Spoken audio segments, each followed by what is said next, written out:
Mr. Deputy Speaker, in all green building projects, government agencies will first assess their efficiency requirements, bearing in mind the overall costs and benefits. Thereafter, they'll award the project to a proposal that achieves the desired efficiency outcomes at an optimal cost.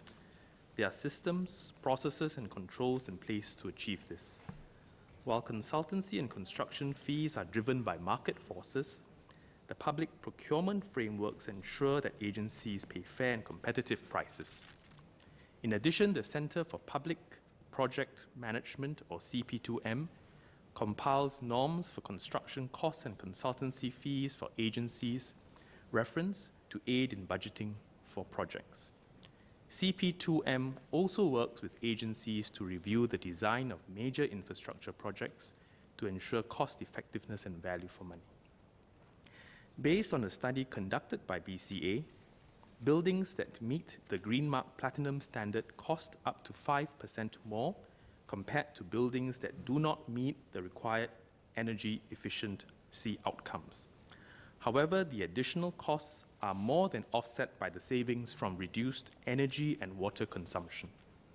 The payback period can range from 3 to 6 years, which is well within the typical useful life of the building asset. So from a cost-benefit perspective, there are good reasons to continue our push for green mark buildings, including green mark public sector buildings.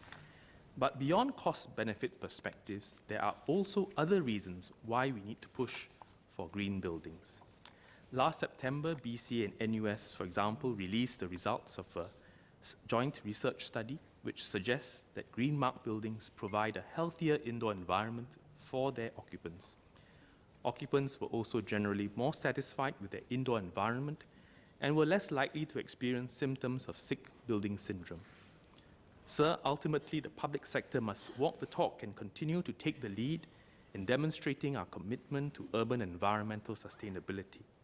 So the initiative, known as the Public Sector Taking the Lead in Environmental Sustainability of PISLs, was launched in 2006 to improve energy and water efficiency of our public sector buildings, and today we reaffirm that commitment. Ms. Sun Shelling.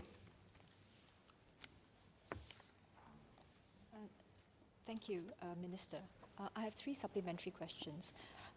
Could he share what the makeup of the CP2M committee, I think, who are the members of this committee? Are they largely civil servants, or do they include participants from the private sector as well? My second supplementary question is if there were any issues with asset maintenance arising from the use of green technology. And thirdly, with rapid changes in technology, has that also resulted in problems in finding parts or in the process of trying to maintain these green buildings? Thank you. Could the member repeat the second question? I didn't quite catch it. Sorry, the second question? Yes.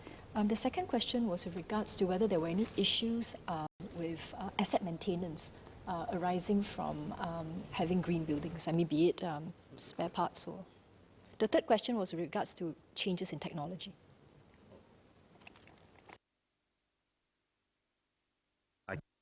Composition of CP2M, I don't have the exact composition and names at this point in time.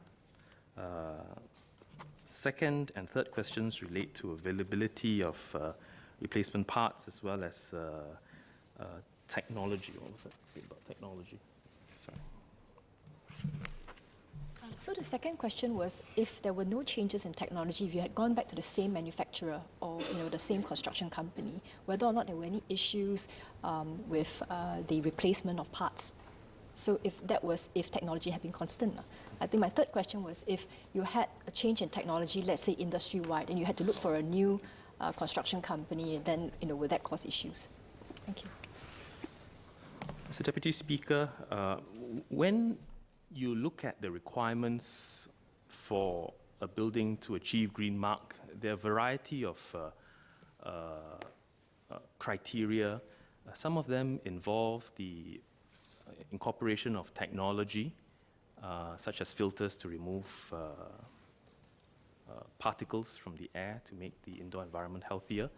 Some of them, so they involve mechanical parts, they involve technology. Some of them are based on design, for example, making better use of sunlight instead of enclosing a space and then having to use electricity to light up an indoor space in the daytime. So there are a variety of these measures that go into making a building both water and energy efficient. And as far as it involves technology such as rainwater harvesting technology or solar panels, these are technologies that are available in the market. The developer, whether it's a public sector developer or private sector developer, working with the consultants, we have to assess whether the technology and the equipment that they use are sustainable, are maintainable, and replaceable throughout the life cycle of the building.